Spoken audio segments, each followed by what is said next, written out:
અમદાવાદમાં વસાહતોની જમીનો માલિકને આપવાનો નિર્ણય કરવામાં આવ્યો છે, ત્યારે કોંગ્રેસે રાજ્ય સરકારના આ નિર્ણયને આવકાર્યો છે.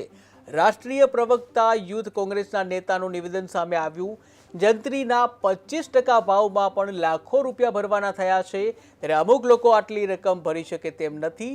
જ્યાં ડિમોલેશનનો ભોગ બનેલા લોકોને સરકાર મદદ કરે, ત્યારે 40 ફૂટની જગ્યાએ 20 ફૂટ રોડ નીકળવામાં આવે. જ્યાં ડિમોલેશન કર્યું હોય તેને યોગ્ય વળતર કરવામાં આવે તેવી માંગ કરાઈ.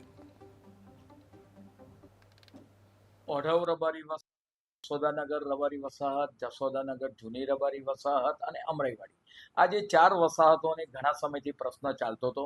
આજની સ્ટેન્ડિંગ કમિટીમાં ઠરાવ મંજૂર કરી પ્રવર્તમાન જંત્રીના 25% પ્રમાણે આપણે વાત કરીએ કે અમે રાજ્ય સરકારને બોર્ડની મંજૂરીની અપેક્ષાએ એને કાયદેસર કરવા માટે 1960થી ત્યાં આગળ જે માલધારી સમાજ વસવાટ કરે છે, અને આપણે વાત કરીએ કે 45 વર્ષ કરતાં જે લોકો વધારે સમયથી રહેતા હોય તો રાજ્ય સરકારની પોલિસી અંતર્ગત તેમને માલિકીના હક આપવા માટે આજે ઠરાવ કરી અમે રાજ્ય સરકારને બોર્ડની મંજૂરીની અપેક્ષાએ મોકલી આપીએ છીએ.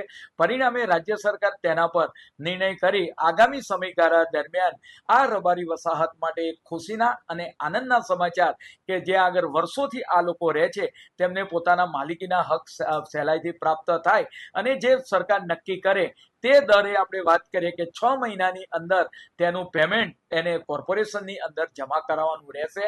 આમ આ જે વિસ્તારનો જે પ્રશ્ન હતો પૂર્વ ઝોનની અંદર અમરાઈવાડી વસાહત, ઓઢવ રબારી વસાહત, જસોદાનગર જૂની અને નવી રબારી વસાહતનો લગભગ 1000 કરતાં વધારે મકાનોનો આ